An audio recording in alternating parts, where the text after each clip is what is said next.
जय महाराष्ट्राची एक विशेष बातमी पाहूया। लेकीच्या शोधासाठी आईची दारोदार वणवण सुरू आहे। द केरला स्टोरीपेक्षाही भयानक वास्तव अहिल्यानगर जिल्ह्यातील श्रीरामपूरमध्ये समोर आले। काय आहे नेमकं प्रकरण पाहूयात हा स्पेशल रिपोर्ट।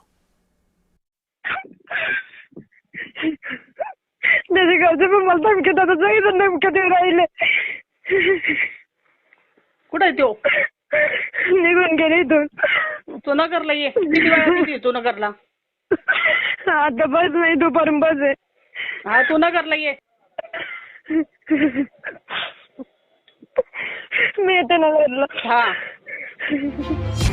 गेल्या अनेक वर्षांपासून घरापासून दूर असलेल्या आईसोबत मुलीचं हे शेवटचं बोलणं। मुलगी घरी येतो बोलली आणि घरी आलीच नाहीये। अहिल्यानगर जिल्ह्यातील एक आई आपल्या मुलीला शोधण्यासाठी मुलीचा जीव वाचवण्यासाठी दारोदार फिरतीये।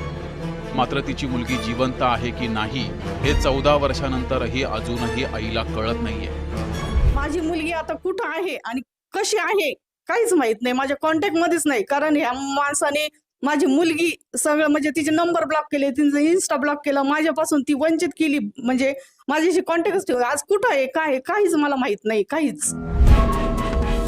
पीडित मुलीच्या आईनं सुटकेसाठी पोलीस प्रशासन दरबारी धाव घेतली, पण प्रशासन मदत करत नाही असा आरोप आईनं केलाय। मी आज भरपूर लढतीये, तोफखाना पोलीस स्टेशनला हाक मारतीये, लोकांना हाक मारतीये, सगळ्यांचं सहकार्य मागते, पण मला कुणीच सहकार्य केलेलं नाहीये। पीडित मुलीच्या आईचा इतका आटापिटा का आहे तेही ऐका। आज या माणसाला कुठून तरी धडा हा शिकवलाच पाहिजे ना। बाकीच्या मुली यांच्यापासून वाचवले पाहिजे। माझी मुलगी गेली वायाला, मी म्हणत नाही माझ्या मुलीसाठी, पण माझ्या बाकीच्या मुलींसाठी मला लढायचंय।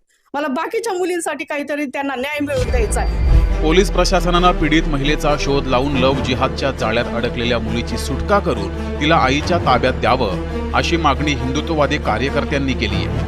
त्या शेवगावमध्ये हा रॅकेट चालवतोय आणि हिंदू पोरींना पळून आणून त्यांना वेश्या व्यवसायाला लावत असतील असा आमचा संशय आहे। तर प्रशासनाने याच्यावर लवकरात लवकर कारवाई करून या महिलेला न्याय द्यावा अशी आम्ही विनंती करतो। अन्यही समाजातील मुली या नराधमाच्या शिकार होऊ नयेत यासाठी पोलीस प्रशासनानं लवकरात लवकर या प्रकरणाची दखल घ्यावी अशी मागणी आता सर्वच स्तरातून होऊ लागली आहे। जयेश सावंत, जय महाराष्ट्र न्यूज, अहिल्यानगर।